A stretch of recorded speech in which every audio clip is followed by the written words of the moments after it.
Doctor was stunned when a worn-out boy came for a visit, an exact copy of her missing son. Ada, as usual, got up at 6:30 in the morning, which became increasingly difficult for her over time.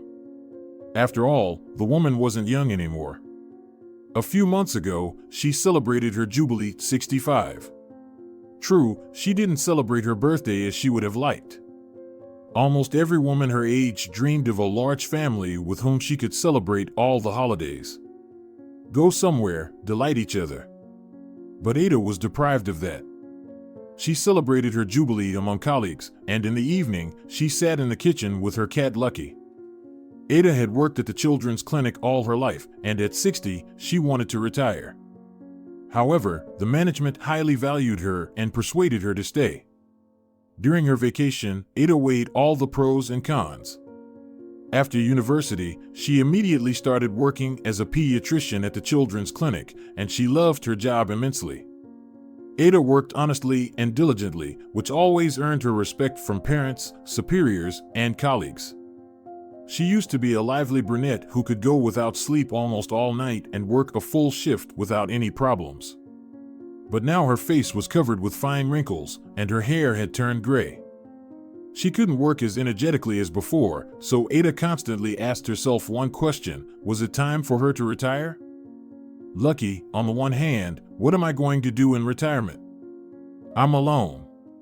I'll die of boredom if I just sit around and watch TV all the time. And on the other hand, it's getting a bit difficult for me to work shifts now, and my health is not the same as before. After all, I'm not getting any younger. The cat looked at his owner with wise eyes and meowed. Ada interpreted it as an answer. In her understanding, the pet didn't mind his owner continuing to work. And Ada herself leaned more towards this option. The pension wasn't big, it would be difficult to live on it, but that wasn't the main argument.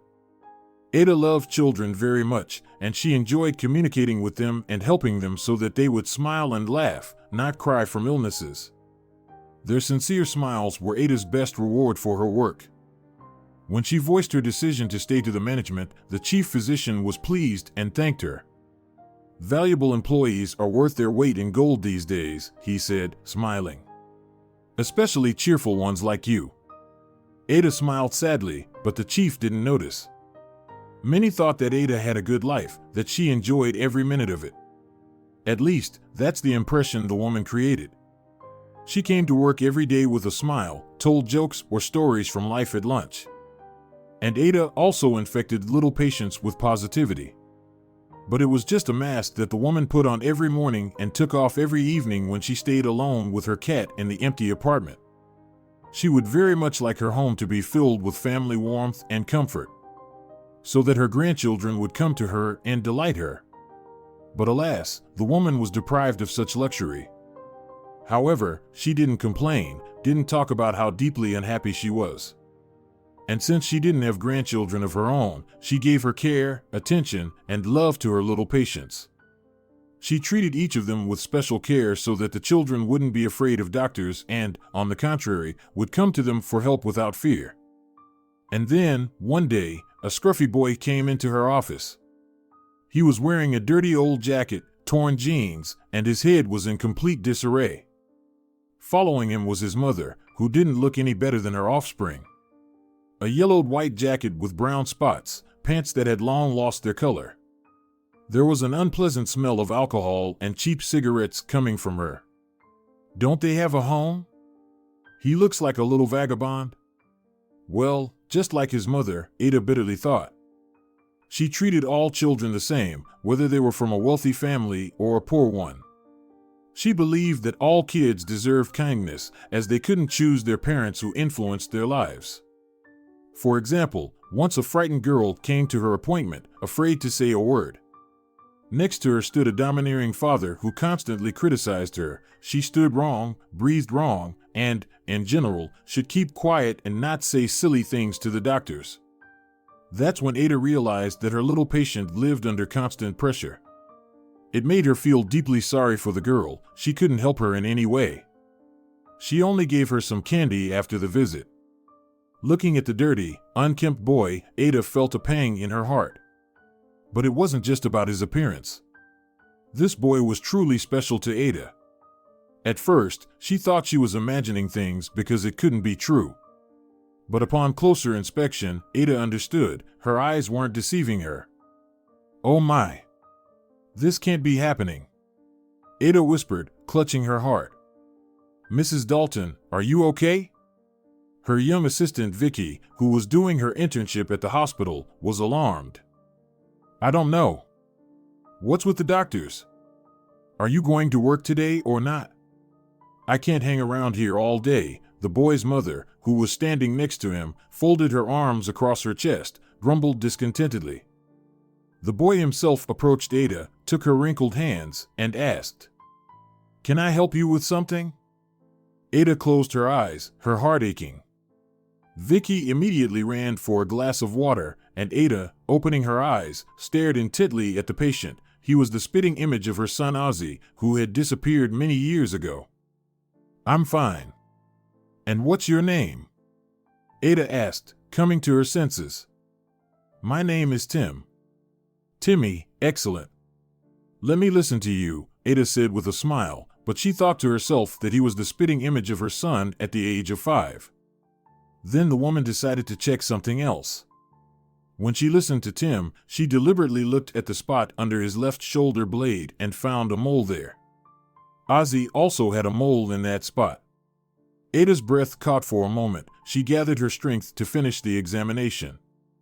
What are your complaints? Ada asked Tim's mother, who was sitting next to him. Cough, fever. He says his throat hurts too, Bridget answered indifferently. I see. Tim has a respiratory infection, just as I thought. But nothing serious. I see you're a strong and brave boy, not afraid of any viruses, right? Ada affectionately asked the boy. I'm not afraid, he said, smiling, and instantly looked better. The woman barely held back tears. She felt so sorry for him. At that moment, Vicky returned to the office with a glass of water. Bridget snatched the glass rudely and then drank it all. Actually, I brought it for Mrs. Dalton. The girl exclaimed in indignation. She's fine now, but my throat is dry, Tim's mother said gruffly. Ada just shook her head, writing a prescription on paper. And when Bridget read it, she couldn't hold back and swore loudly. What is this? Do you even realize what you've written? She began to wave the paper emotionally. I'm still in my right mind and perfectly aware of what I'm writing, Ada replied calmly. Does something bother you? Yes, it's expensive. I know you're all penny pinchers. In cahoots with pharmacies to squeeze the last penny out of people. Do you have a big share, old lady? Please leave the office. Vicky frowned, but her request went unheard. Don't you see, we're poor? We're just country folk. It cost us too much to get here. And why? Because it wasn't profitable to have a clinic in our village. Bridget looked angrily at Tim, who cowered in fear. Why are you staring at me like that? Nothing but expenses. You're not even my own, but I still have to look after you. Look, see how much money is spent on you. Bridget showed her empty wallet. Sorry, the boy squeaked, wiping away tears with his sleeve. Sorry. I wish you weren't here at all. Bridget would have continued scolding the boy for nothing, but she quickly fell silent, startled by Ada's disapproving look. All right, stop yelling at the child. Take the money and spend it on medicine, not on booze. I won't go broke, and you'll be calmer and stop freaking out at Tim. Bridget froze for a moment, then took the money, thinking that everyone in this hospital had gone mad. Even Vicky didn't understand why Ada did this. Mrs. Dalton, we have plenty of kids from troubled families here. I understand that you help them as best you can. But it's too much money. This isn't just any kid. He reminded me of my son, the woman replied quietly, lost in her memories. Ada and her husband Gregory had been trying to have a child for several years, but they had no luck. They both went to good doctors, went to church and prayed. They even consulted healers from villages, but nothing helped. Ada couldn't get pregnant, which caused a crisis in their marriage. They started to argue often, blame each other, and then sleep in separate beds. The intimacy and warmth in their relationship almost faded away, replaced only by suffering, tears into the pillow at night, and endless relationship discussions. Eventually, this led to Gregory finding a lover, which Ada found out about almost immediately. "How could you, Greg?" she asked him, tears streaming down her face. "Why would you do this to me?" She didn't shout, spoke very quietly because she felt devastated. "I'm sorry, there's just no harmony in our relationship lately. We argue all the time, and it's exhausting me. I want warmth, love, I want to feel needed. And that's why you found a lover, right? Instead of trying to fix everything? To talk? To divorce, eventually, if you can't stand living with me anymore. Anything but this." Oh my God. Ada covered her face with her hands and burst into tears. "I understand that I don't deserve your forgiveness, but..." Greg didn't know what to say. He didn't want to leave the family. "I made a mistake and I'm ready to fix it." A mistake? A mistake is putting up wallpaper wrong or giving extra change at the checkout. But this, Greg, this isn't a mistake. This is a disgrace for both of us. Humiliation for me personally and the destruction of the family. I'm afraid nothing can save our marriage now." But she was wrong. When Ada and Greg had almost decided everything, Ada found out she was pregnant. It was a shock to her. She couldn't understand how this was possible. When Ada was young, she couldn't get pregnant, and now she and Greg were almost 40 and it worked. To make sure, Ada visited several doctors and took tests. They confirmed that she was expecting a baby. When she told Greg about the pregnancy, he could barely stand from happiness. He instantly looked younger and forgot that they were about to get divorced. "This is a miracle, Ada. A real miracle. I love you." He spun her around, kissing her face. The last time Greg said he loved Ada was several years ago. "I love you too," the woman replied emotionally, crying with overflowing happiness. "We're going to have a baby, just as we dreamed. I'll do everything for our good. Please don't drive me away. I want to raise the child, see him take his first step, say his first word. Please, I'll do anything." Ada smiled, put her hand on Greg's unshaven cheek, and kissed him. "I think this is a sign. We wanted to divorce, but my pregnancy gave us a second chance. We'll start over, Greg. We now have a great motivation to live together. Thank you, my love. I'll never betray you again. I'll be the best husband for you and the best father for our little one," said Greg, placing his hand on his wife's belly. Azie was a real happiness and salvation for their family. Over time, Ada forgave husband and they started living in peace and harmony, raising long-awaited son. Azie grew up smart and obedient boy. Always with respect treated parents and was real helper to them. Greg and Ada tried to not deny son in anything, but at same time not spoil too much. However, when Azie was 13 and family happened real tragedy, Greg died in car accident when drunk driver crashed into him. Ada was killed by this news, and serious problems started for Azie. Because of huge shock he, in literal sense, lost gift of speech. At first Ada thought that boy just didn't want to talk to anyone, but next day he managed to produce only moaning sound. Azie was so scared by this that cried nonstop. He had to gesture a lot or write to communicate with people. Azie spent all free time with mom. Helped her around house and tried somehow to comfort, but it hardly helped. "Now you're only man and family, no dad with us. How unfair fate treated our family. Greg didn't do anything bad to die like that. Death took life of good person because of some drunkard," said Ada, sitting across from photo of husband. "I'll take care of you, Mom. Everything will be fine with us," wrote Azie in notebook and showed to mother. "Okay," woman loudly sobbed, and eyes were covered with veil of tears. "You forgot how to speak, is that good? Who knows when you'll be able to speak again? What if it's for life?" Ada was horrified. "How will you continue studying? And live?" Unable to control emotions, woman burst into loud crying. But Azie endured it stoically and continued writing. "Mom, we'll manage everything. I'm sure I'll be able to talk to you again soon. Sorry to upset you," wrote son. "Are you upsetting me? My goodness, you are now my only happiness in this life." Ada hugged him tightly. "I love you just the way you are. I'm just very worried." Azie smiled briefly and kissed Mom on cheek. When Ada recovered a bit after husband's death, she took Azie to specialist. He worked with teenager for a long time, and eventually, boy could speak again. Ada was very happy about this, as was Azie himself.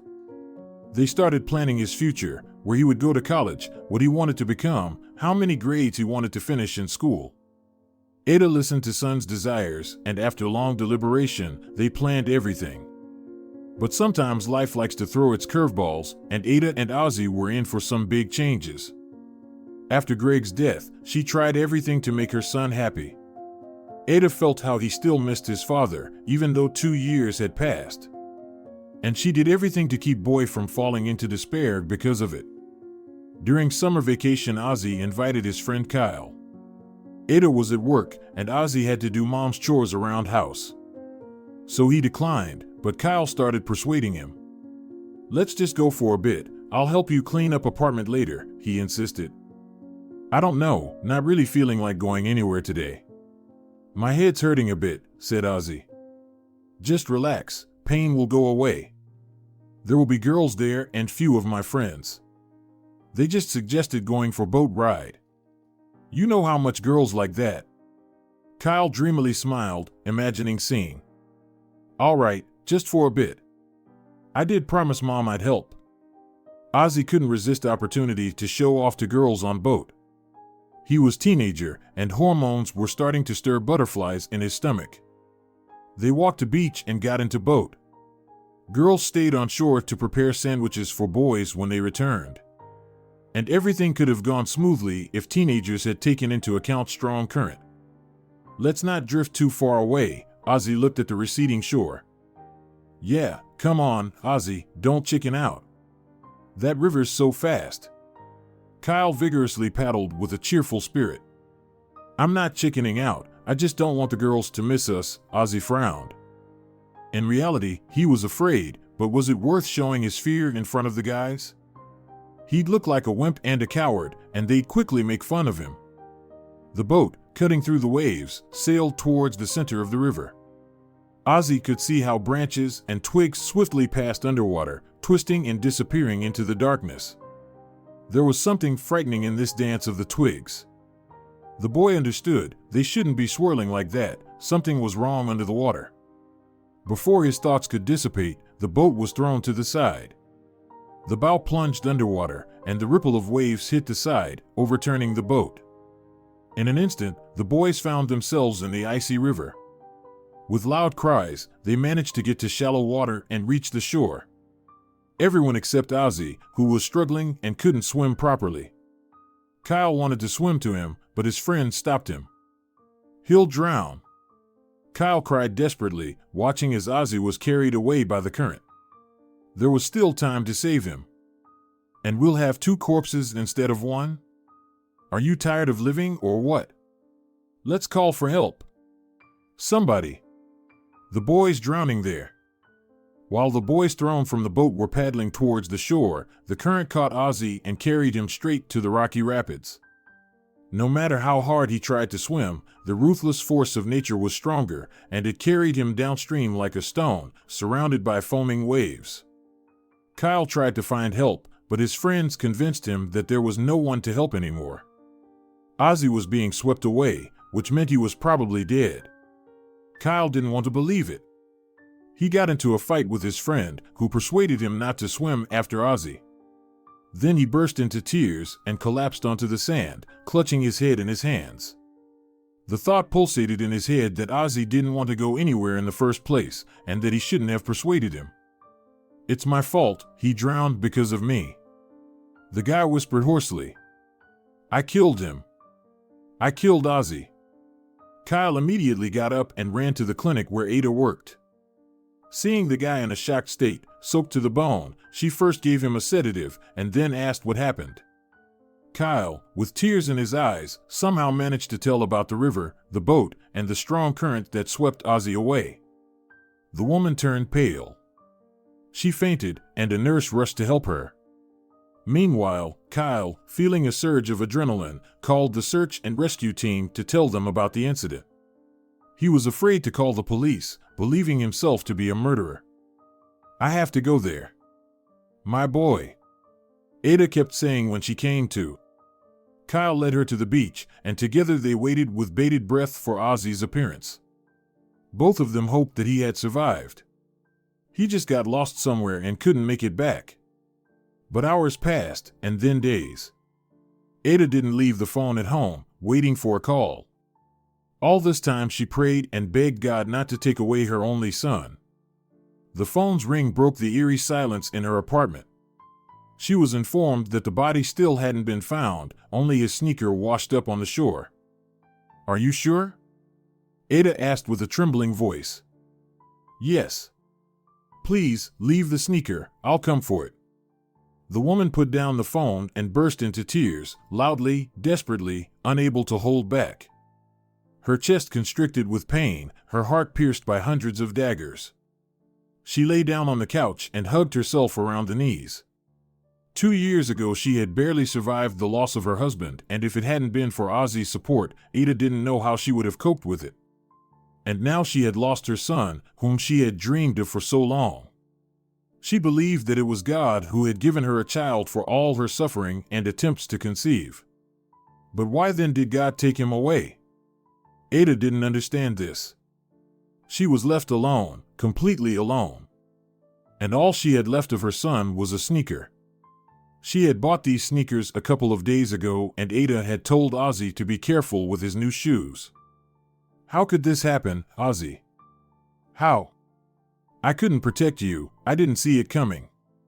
It's my fault." The thing was, on that fateful day, Ada was feeling unwell. She had a fever and an unpleasant tickle in her throat. Azie suggested that his mom stay home so she wouldn't have to go to work. He promised to look after her all day. But Ada refused, saying that she wanted to earn more money to buy her little boy a nice birthday present.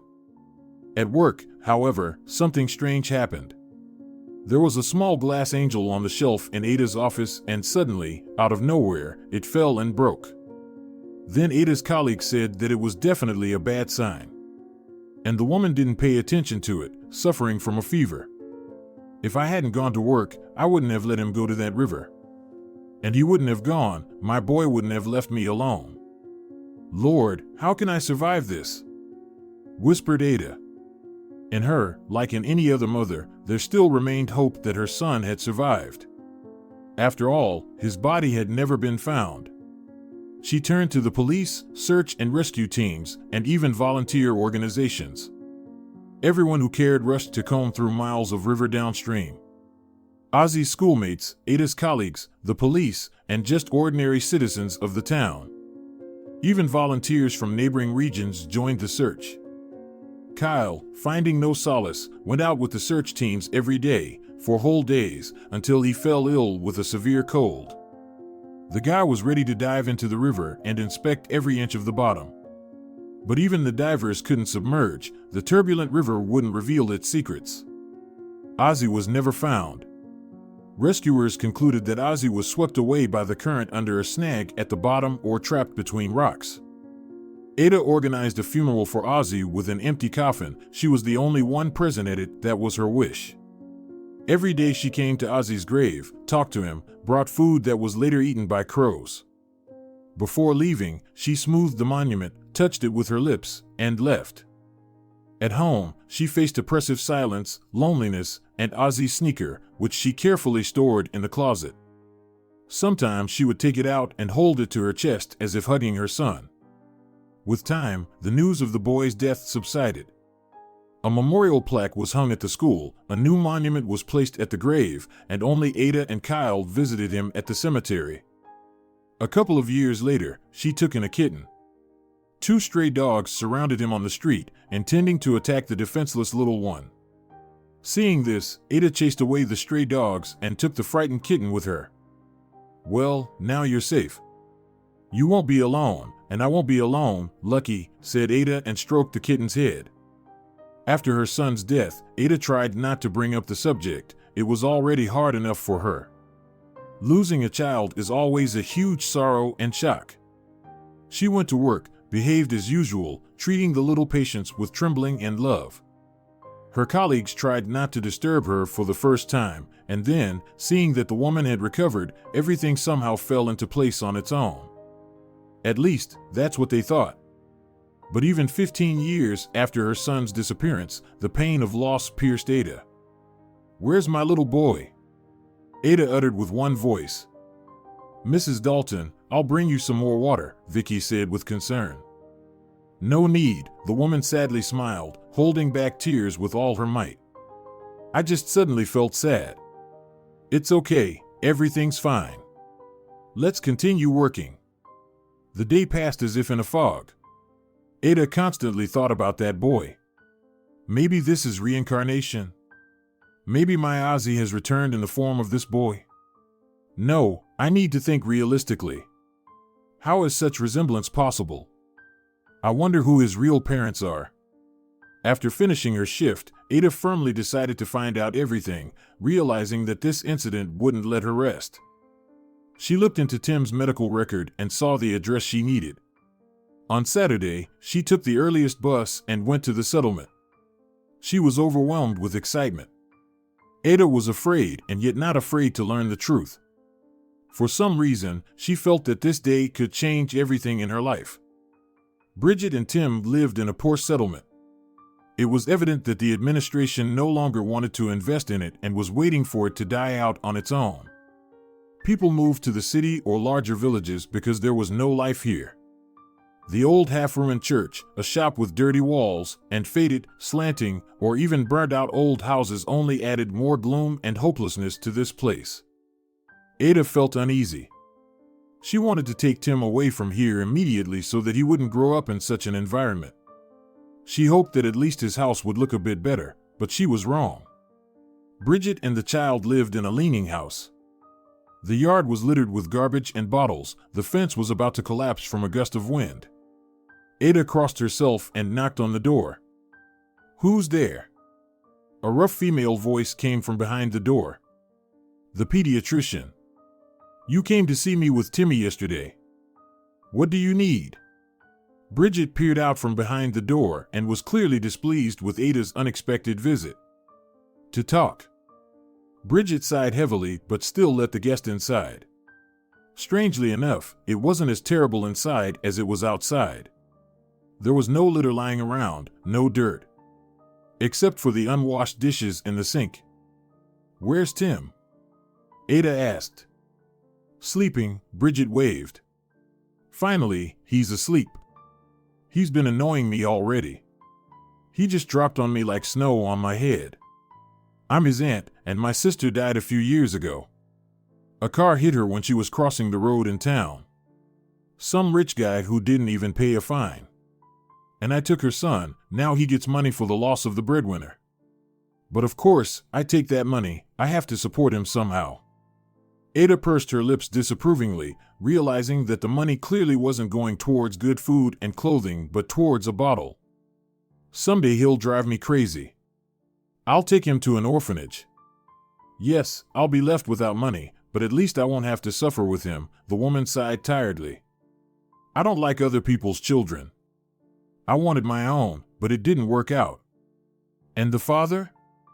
Where is he?" Ada politely asked, though she felt like hitting Bridget. She had never felt such bursts of aggression in her life, but this woman caused her genuine disgust and contempt. She couldn't understand how one could treat an innocent and blameless child like this. "Oh, he and my sister split up before the boy was even born. She didn't even try to find him when she found out she was pregnant. And rightly so. Why does she need him? He's nobody. She never understood people and constantly got involved with weird guys. Still, Bridget, do you know where Tim's father is?" "Yes, he works as a janitor in the neighboring city. There's a park near the town hall. That's where he's always sweeping. Can you imagine? My sister was clever enough to get involved with some janitor. Horrible. Bridget laughed, and Ada flinched. Maybe? No, can't hope, but it all fits. Why won't you give Tim to his father? He doesn't know about him. Not listed in the kid's documents. And why? So he gets all the money? No way. I need the cash too. Raising kids, ain't easy. I know, Ada muttered, trying to calm herself mentally. Her heart was about to burst from the overwhelming excitement. You should have told him everything. Why deprive the kid of his father? He's worthless, a terrible man. And he'd try to take my child. No, I don't need such problems. But you don't need him either. Ada protested loudly. Don't raise your voice at me. Bridget snapped. And what's your business here anyway? Who's Timmy's father and who's not? Get lost and don't you dare come back poking your long nose into our family affairs. God will punish you, mark my words. Ada shook her head. Don't scare me here. I'll take care of anyone myself. And if you don't leave right now, I'll call the local boys. And they won't be very polite in showing you the way out. Ada had no intention of staying another minute in this horrible place. True, she really wanted to see Timmy, find out how he was feeling. But she didn't want to get into trouble. Ada set a goal for herself that she would definitely get the boy out of these terrible conditions, no matter what it cost her. I'll be back, Timmy, Ada thought as she stood at the bus stop. But she didn't intend to go home. In her city, she passed by the town hall every day on her way to work, but there was no park there. So she got on another bus, which was heading to the neighboring small town. Ada had been there several times and knew where the town hall was. Sitting by the window and looking at the bleak landscape, Ada thought that the road seemed endless. Waiting always seemed horribly tedious and torturous to her. And waiting mixed with hope was a deadly combination. Long-forgotten feelings of faith woke up in her and played with renewed vigor. Ada didn't think she could be wrong. No, she just didn't want to believe it. For the first time in 15 years, she felt truly alive and even young. And she wanted to enjoy these feelings, even if only a little. When Ada arrived and passed through the concrete arch of the gate, she saw a tall man, about 30 years old, sweeping the path of fallen leaves. He was dressed in work clothes. It seemed like he didn't notice anyone, engrossed in his work. He gathered all the leaves he raked up with his rake into a large plastic bag. Ada took out her glasses from her purse, put them on, and looked at him closely. When the man straightened up, Ada thought his face looked vaguely familiar. She was so engrossed in her observation that she didn't immediately realize the janitor had noticed her and was looking at her questioningly, raising an eyebrow. "Woman, what do you need?" he asked in a bass voice. "Did you lose something here?" Ada slowly brought her hand to her mouth, and tears welled up in her eyes. She felt sick. The man, noticing this, helped her sit on the bench. Ada grabbed the sleeve of his work uniform and kept muttering, "Son. Son." The janitor didn't understand anything but was bewildered. He didn't know what to do or how to react because the stranger was clearly not herself. "Do you need help?" he asked, looking her in the eyes. How much pain he saw there, it made him feel uncomfortable. "Son," Ada said plaintively, took his hand, and suddenly a sharp headache pierced the man. He managed to sit on the bench and clenched his fists, unable to cope with the rush of memories that suddenly flooded him, leaving no chance to resist and oppose the invisible force. The protective barrier of memory, which had prevented the man from remembering all that had been hidden from him for many years, collapsed. And to remember, there was something. Horrible images appeared in his mind, causing his breath to catch, the river, strong current, and a 15-year-old boy desperately fighting for his life, trying to reach the shore. However, he couldn't resist the unyielding force of nature. There was no possibility to scream or take a breath, he was being pulled down. It carried him down, like those very twigs that scared him, and there was only one clear thought in his mind: "I'm going to die now, I won't make it, I'll drown." And then he was thrown up, for a couple of moments his lungs filled with air. It felt so easy that Azie, despite the situation, sighed with joy. There it was, salvation. But in the next moment, the water threw him down with crushing force onto the rocks, and then a dull, strong pain appeared in the back of his head and the world around him dimmed. Azie didn't know how much time had passed and what had happened to him. When he closed his eyes, a terrible pain throbbed in his head.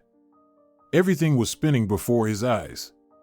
It took him several minutes to come to his senses, even a little. The guy looked around. He was lying in some hovel. There was a pleasant smell of food in the air, and an old man was standing near the stove, apparently cooking something. Azie didn't know that this man had found him several days ago while walking. The guy was lying unconscious on the shore. Wet, cold.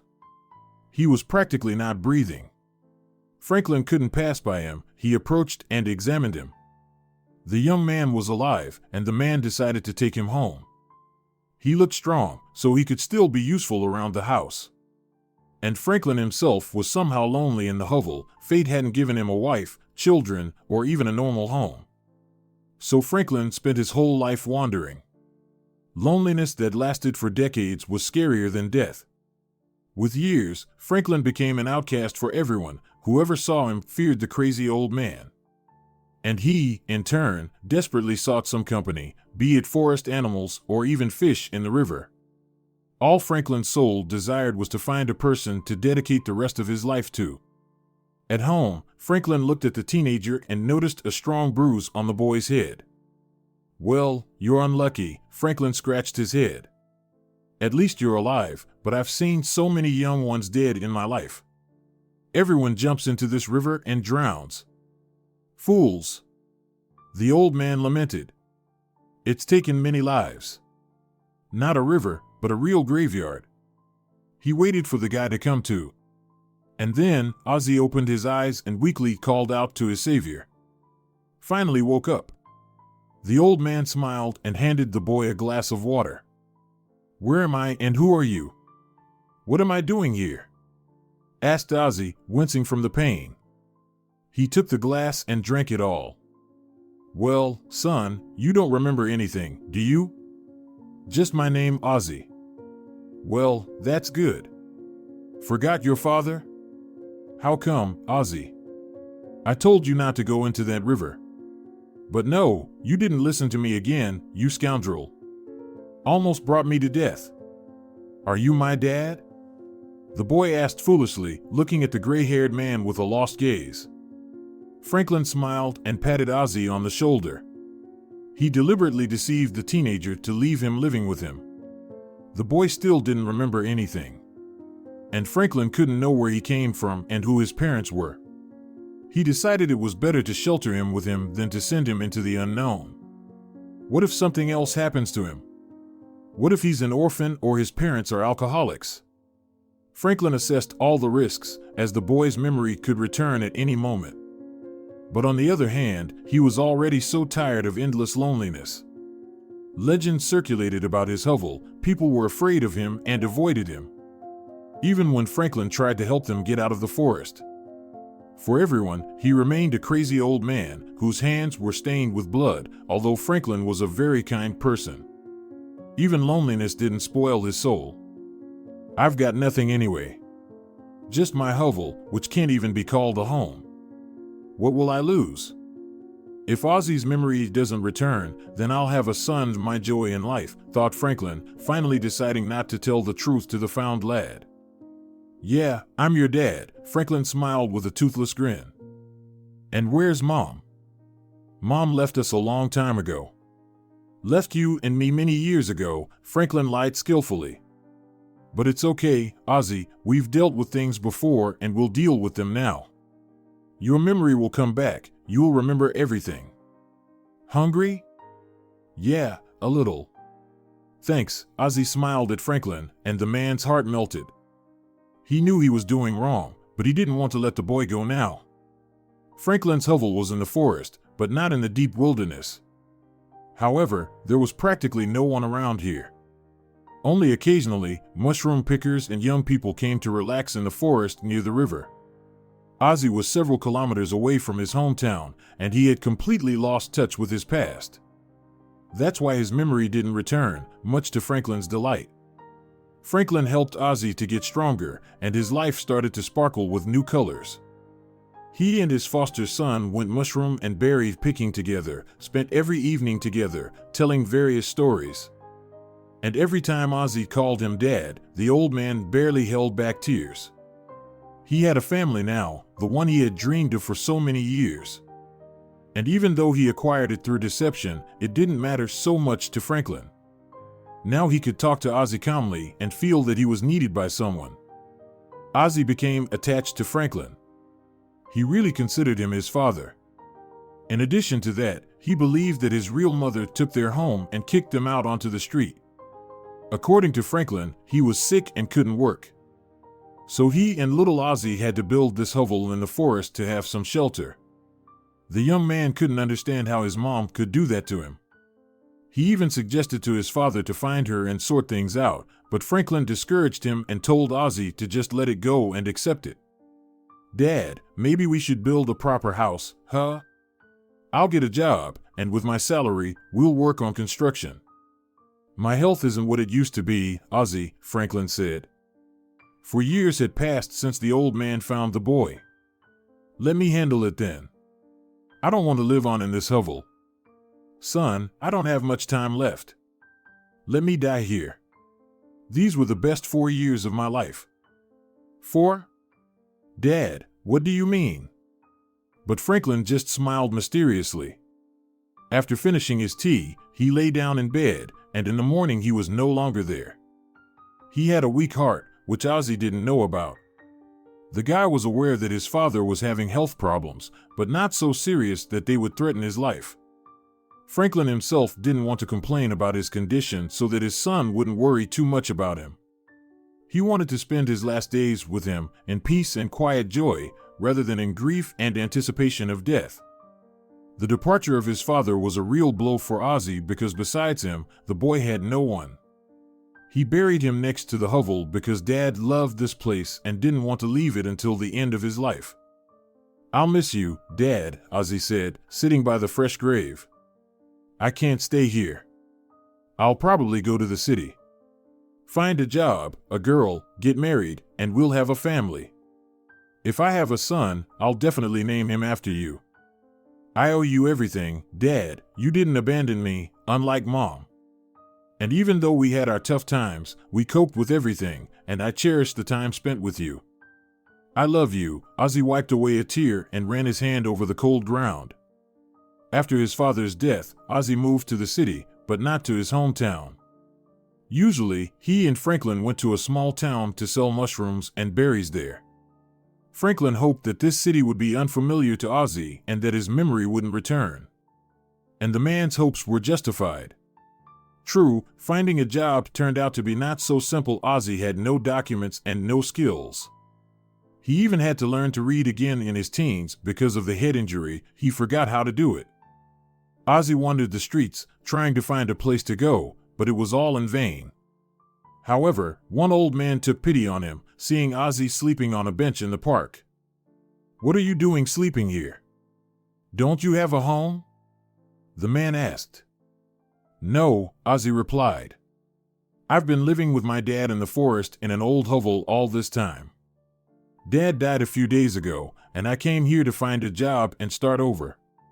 But I have no documents, no skills, nothing, the guy said sadly. Oh, you poor thing. We can't let such a young man go to waste like this. I work as a guard at the city hall. I can arrange for you to have somewhere to stay. Will you stay with me for a while? My wife and I live nearby in a dormitory. It's cramped there, but at least you'll have a roof over your head, Ethan said. Really? That would be great. I'll be very grateful to you. Azie brightened up in an instant. Ethan managed to get a job for Azie, so he became a janitor. For several months, he lived with Ethan and his wife, got himself documents during that time, and then started renting an apartment in the same dormitory. Now he was Azie Gardner. He had to quickly pick up a last name from the nearest billboard in the city. Life was simple without any frills, but Azie was satisfied with it. And a few years later, he met Jessica, Bridget's cousin, with whom he started a relationship. Azie was head over heels in love. He was ready to do anything for her. However, their relationship was spoiled by jealousy, which was difficult for Azie to control. After all, Jessica's sister, Bridget, constantly talked about how Jessica had plenty of admirers in the village, while Azie was just a backup airstrip. "You're lying," Azie said angrily while waiting for his beloved at the bus stop. Bridget walked by and just happened to notice the guy. It's just that Bridget also really liked Azie. She liked to pretend to be an important woman but was not picky about men. In fact, she wasn't bothered by the fact that Azie worked as a janitor. Why would I lie? I'm warning you, my sister has broken many hearts already. One guy even almost hung himself after breaking up with her. Stop talking nonsense, Azie gritted his teeth, although a nasty feeling of jealousy had seized his soul. Jessie was indeed a beautiful, kind, and cheerful girl who could easily captivate anyone. I only wish you well. You know, you just need a worthy girl who won't look at anyone else. Someone who will make you truly happy. Bridget came closer to Azie and put her hand on his chest. Are you hinting at yourself? And why not? She smiled coyly. Firstly, I love Jessica. Secondly, I can't stand women who drink, and you constantly reek of alcohol. So, it won't work out, he roughly pushed her hands away. Jerk! She shouted. Nevertheless, the words about Jessica having plenty of admirers didn't leave her mind. It tormented him, imagining his beloved spending time with someone else in her village while he lived in the city. That's when Ethan suggested that Azie marry Jessica and move her to the city so they wouldn't suffer from being apart anymore. Azie liked this idea, as he had already been thinking about marriage. Ethan and his wife helped with money, and the guy bought a ring. When he came to Jessica, she couldn't contain her joyful cry and immediately agreed to marry Azie. Bridget was present at that moment too, and later she got so drunk that she fell asleep on a bench in her yard. But the wedding never happened. Azie and Jessie broke up. Even after getting engaged, he couldn't stop being jealous, and Jessica had had enough of it. She said she couldn't take it anymore. And Azie couldn't handle the jealousy fueled by his own insecurities, constantly stoked by Bridget. Thoughts of not being good enough crept into his head more and more often. Who was Azie? A guy without education, who wrote with mistakes, and who, for as long as he could remember, had only read a couple of textbooks and newspapers. He grew up in the forest with his sick dad, far from civilized society. And in the end, he was just an ordinary janitor with no prospects for the foreseeable future. She only tolerates me out of pity. Jessie is just too kind to leave me. She has someone else, I'm sure. A real serious man, reliable, skilled, with money. A man of society, not a recluse from the forest, Azie thought every night, sometimes even expressing similar thoughts to Jessica directly. If you can't stand me, then it's over, he said sharply after another quarrel. It hurt to say that, but mentally he was already preparing for it, knowing she would leave. Well, fine then, Jessie waved her hand dismissively and added, I have plenty of suitors.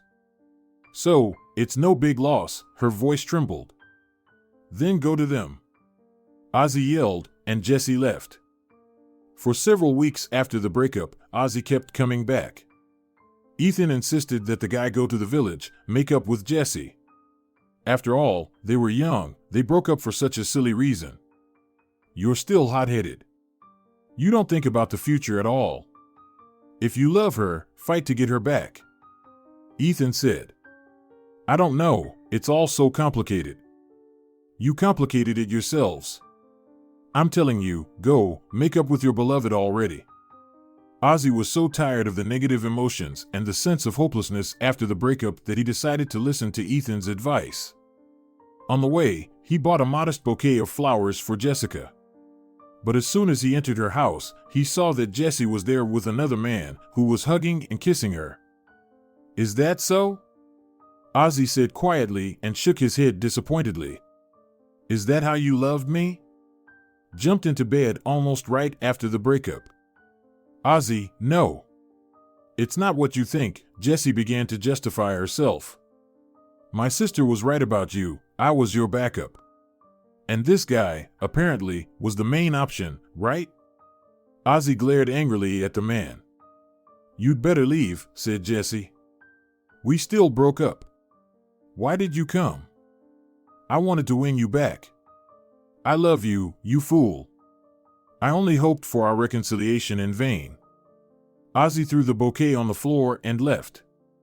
He really wanted to punch that guy in the face, but he held back his anger. He didn't want to get into trouble. Feeling dejected and broken, he walked towards the bus stop and on the way met Bridget. She immediately understood that something had happened to Azie as he looked distraught. Visiting your sister, huh? And she's already found someone else. Yeah, I saw, said Azie. I warned you. See where it got you. I feel sorry for you. You're a good guy. Come on, let's go to my place. We'll talk, have a drink, it'll feel better. I'd rather go home. No, you shouldn't be alone right now, Azie, trust me. Bridget took him by the hand and led him to her house. There she took out some homemade liqueur, and she and Azie drank. He told her how much he loved Jessie, how he wanted to marry her and have children. And she, ungrateful, traded him for another man. I'm disappointed in love, Bridget. Azie was quite drunk.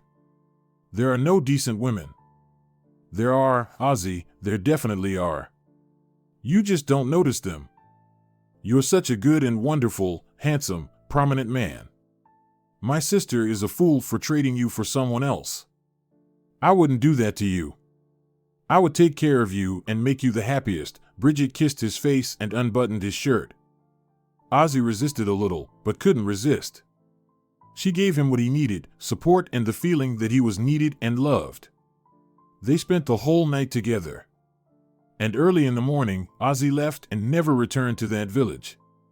He didn't want to deal with Jessie, who broke his heart, and with Bridget, to whom he had broken his heart with his treacherous departure. It was after this that Bridget got heavily drunk and harbored huge resentment towards Azie. At first, she waited for him, came to the city. She tried to find and talk to him, but it didn't work out. That's when she lost the motivation to make her life better. After all, she imagined herself only next to Azie. Because of this, she began to vilify him and scorn him. Memories of the last 15 years flashed through the man's head, literally in just a few minutes. But then others came, moments of his life from his real family. His father's death, his mother's care, friends, and that fatal boat trip. Azie thought he was alone after Franklin's death, but he actually had a family, a mother he knew nothing about until he saw her in the park. Mom, the man said quietly and looked at Ada. My dear son. Ada burst into tears and hugged him so tightly as if she was afraid he would disappear. I'm sorry, I saw you long ago. I thought you were dead. They couldn't find you, only your sneaker remained. I tried to get them to search again, but it was all in vain. And I'm your mother. I should have felt that my little boy was alive. She cried, realizing how many years had passed. And those 15 years stretched out like an eternity in loneliness. You're not to blame for anything, Mom. Azie smiled and wiped the tears from her cheek. I didn't remember anything about you and my past life. I was a different person only because I wasn't told the truth. I have to tell you what happened to me. Let's go to the dorm, Mom. It's warm and nice there. I'll treat you to some tea. Let's go, my boy. When they both sat in his room, they couldn't find the strength to believe that all this was really happening. Ada couldn't get enough of her son, who suddenly came back to her one day. And Azie was shocked by the fact that he had lived someone else's life for many years, not even suspecting that he had his own. Azie could have been angry with Franklin, as he didn't tell him the truth at the time. But the man couldn't find the strength for it. Franklin saved him from death, helped him recover, and start over. After all, in the end, Azie considered him his father. And even when the truth was revealed, Azie still continued to perceive Franklin as a second father. Ada, too, wasn't angry with Franklin, even though he took away her only child. He was already dead, and he saved Azie. And it's scary to think what would have happened to his son if Franklin hadn't found him that day. Most likely, he would have been dead. When Ada mentioned Bridget, Azie instantly darkened. Ada said that Bridget got completely drunk and that she was raising his son.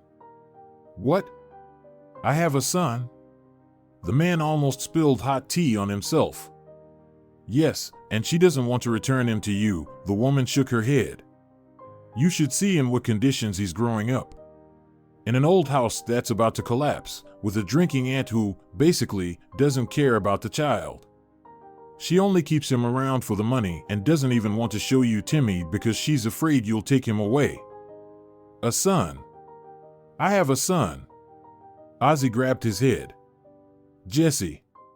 And I never went to her funeral. Bridget just wrote to me that Jessica was gone. But nothing about a son. Azie cursed, staring at one spot on the table.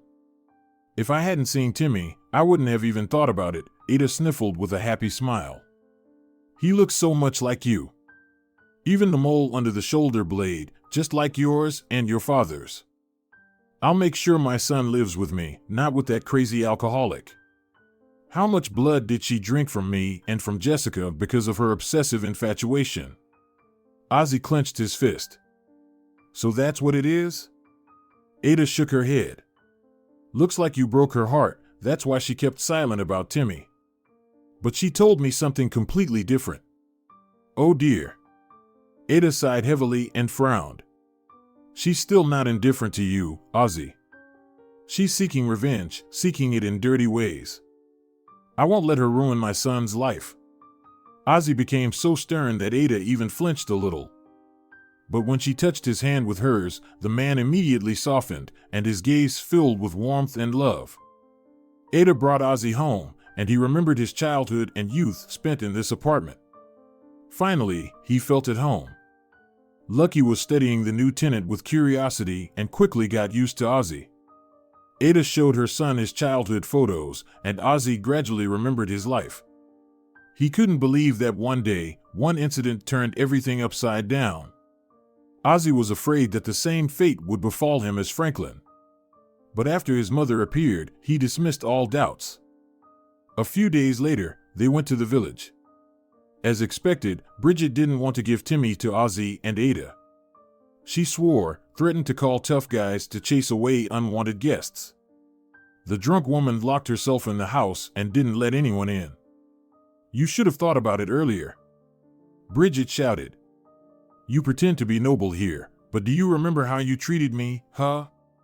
Slept with me and left like a coward. And I got pregnant from you, but lost the baby. Because of you, by the way. You lost him because you were drinking. Azie wasn't swayed by her manipulations. I'm sorry things turned out this way between us. But you have no right to keep my child. You only found out about him recently. I took care of Timmy all these years, and you were off somewhere. You didn't tell me anything about him yourself. I'm telling you nicely, give me my son back. Get out of here and don't ever show up again. Bridget stopped shouting, and suddenly the cry of a child was heard. Ada and Azie exchanged glances and understood each other without words. They felt sorry for Tim, and they decided to fight for the boy until the end. After an unsuccessful attempt to negotiate with Bridget, they turned to the Child Protective Services. It turned out to be a very difficult task to get them interested in this matter. But suddenly, a person appeared who literally saved them. Azie. A strong, fit man in a police uniform breathed out sharply, then leaned against the wall, barely standing on his feet. He had to breathe very often and deeply to keep the rising nausea from erupting outward. Kyle? Azie was shocked himself. You drowned? We searched for you day and night. I found your sneaker. Despite his outward bravery, Kyle was now that same teenager. I found your sneaker. We buried you. I visit your grave every month. Seeing how Kyle, broken with grief, looked at him, Azie couldn't hold back and hugged his old friend tightly. I only found out about what happened a couple of days ago myself. I didn't remember anything, and all these years I lived a completely different life. I even had a different father. Azie. Kyle didn't let go of his friend, and Ada wiped tears from her cheek with a smile. I have a son, and we really need help to get him back. A son? What about him? Kyle's professionalism kicked in, and he straightened up instantly.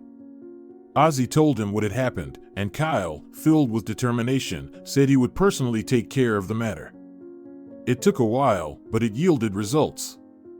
Firstly, a DNA test was conducted, which showed that Azie was indeed Tim's biological father. Secondly, Tim was finally taken away from Bridget.